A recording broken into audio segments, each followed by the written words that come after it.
hubungan tarekat ini dengan akidah, dengan tauhid. Jangan terpelajar ya, saya bilang tak pernah dengar.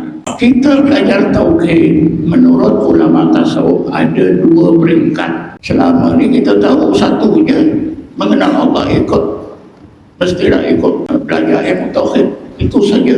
Tapi bila saya belajar tarekat ni tuan-tuan, guru saya ajar, rupanya mengenal Allah ini bukan hanya dengan menerusi belajar ilmu tauhid. Ada satu lagi, yaitu mengenal Allah menerusi zikir dan tafakkur. Mengenal Allah ini tuan-tuan yang ada dua peringkat, dua tahap. Mengenal Allah dengan ilmu tauhid itu permulaan, mesti kita tingkatkan ke tingkat tertinggi, yaitu mengenal Allah menerusi zikir dan tafakkur. Mengenal Allah menerusi ilmu tauhid itu mengenal Allah, diistilahkan mengenal Allah secara samai, ada kitabnya, ada gurunya, ada soal, ada jawaban. Siapa-siapa yang akan cerdik, dia senang faham tauhid, ilmu tauhid. Yang kedua tuan-tuan, menerusi zikir dan tafakkur. Ini diistilahkan mengenal Allah secara zauqi dengan zikir dan tafakkur. Ya. Ada tak contohnya? Dicontohkan oleh Allah ayat 190, 191 surah Al-Imran. Bismillahirrahmanirrahim. Inna fi khalqis samawati wal ardi wa ikhtilafil laili wan nahari ayatin li ulil albab alladzina yadhkuruna Allaha qiyaman wa qu'udan wa 'ala junubihim wa yatafakkaruna fi khalqis samawati wal ardi Rabbana ma khalaqta hadza batila subhanaka wa qina adzabannar. Dua ayat ini tuan Allah terangkan segolongan umat Nabi Muhammad yang digelarkan oleh Allah ulul albab, mereka ini sentiasa zikir dan tafakkur. Oleh kerana mereka sentiasa zikir dan tafakkur, maka mereka dikurniakan oleh Allah peningkatan ilmu tauhid, daripada ilmu tauhid kepada ma'rifatullah. Inilah yang disebut sesungguhnya di dalam kejadian-kejadian di langit dan di dalam kejadian-kejadian yang di sebelah bumi dan di dalam peredaran masa malam dan siang terdapat rahsia-rahsia Allah yang dapat disaksikan, dilihat dengan jelas oleh pandangan mata hati ulul albab. Ulul albab itulah orang-orang yang sentiasa zikir dan tafakkur sepanjang masa. Inilah yang dikatakan mengenal Allah secara zauqi menerusi zikir dan tafakkur. Jadi kesimpulannya tuan-tuan, zikir dan tafakkur itu juga mainkan peranan dalam bab tauhid. Karena dapat meningkatkan ilmu tauhid kita ke tingkat ma'rifatullah. Saya nak tutup dengan kata-kata Imam Ghazali dan kata-kata Imam Syafi'i. Imam Ghazali kata, Imam Ghazali kata begini, Ma'rifatullahi wa sifatihi wa af'alihi la tusal bi'ilmil kalam Fadil kalamu mani'an anha wa khijaban laha wa amma khusuluha bil mujahadah. Qad qala Allah ta'ala fi kitabil karim walladzina jahadu fina lanahdiyannahum subulana.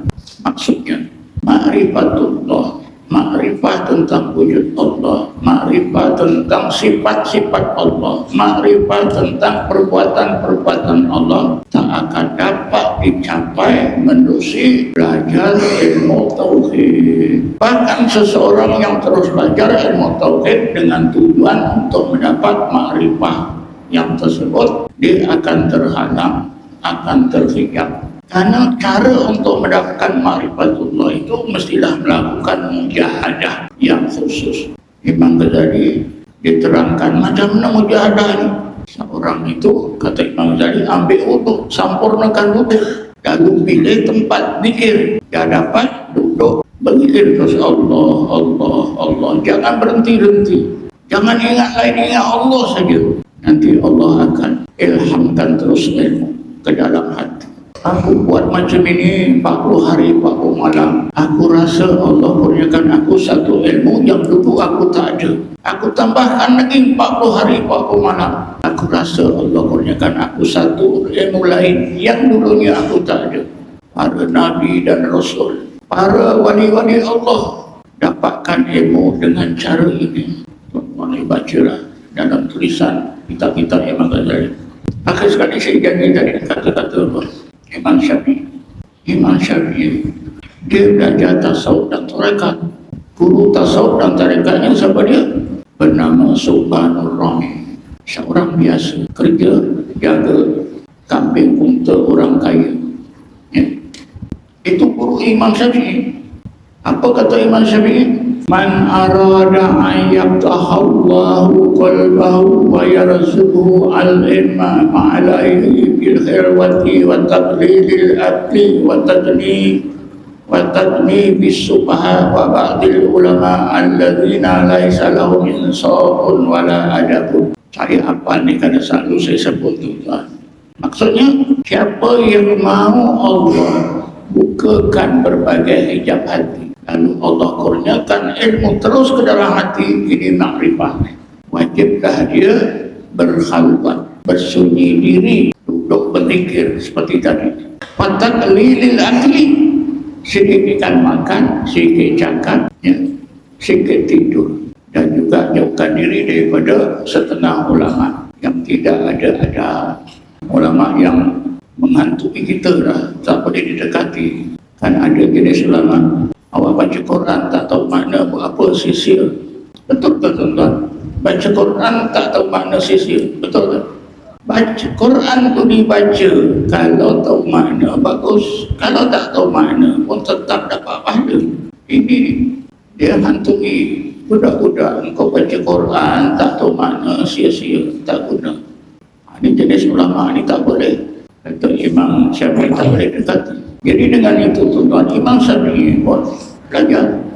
Murid Imam Syafi'i Ahmad bin Hanbal, bila Imam Syafi'i ini belajar tarekat dan tasawuf dari gurunya, dia bimbang. Sebab Imam Ahmad bin Hanbal dia tidak terlibat dengan tasawuf dan tarekat ni. Dia bimbang, kenapa lah guru aku ni belajar dengan orang bodoh.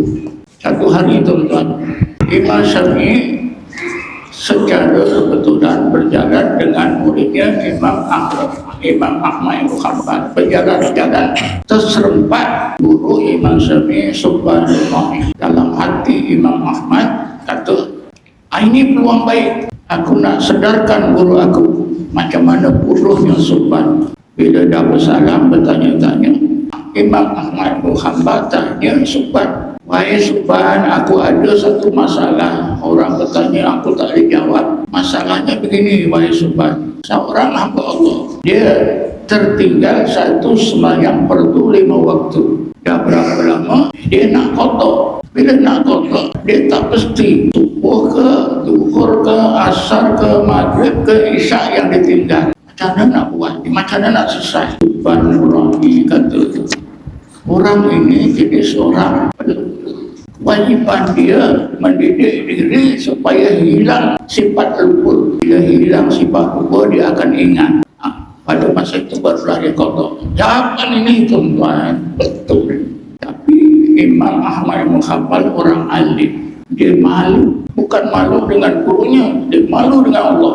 Pingsan. Dalam kitab itu kata Imam Ahmad bin Hanbal jatuh pingsan kerana malu sana dengan Allah, takut kepada Allah. Kejadian itu tuan-tuan menyebabkan Imam Ahmad bin Hanbal sedar pentingnya tasawuf dan tarekat. Lalu dia belajar tasawuf dan tarekat dengan seorang sufi bernama Abu Hamzah Al-Baghdadi. Kalau Imam Ahmad bin Hanbal meninggal dunia 241 Hijrah, gurunya itu tak salah, Abu Hamzah Al-Baghdadi dia meninggal dunia 260 Hijrah.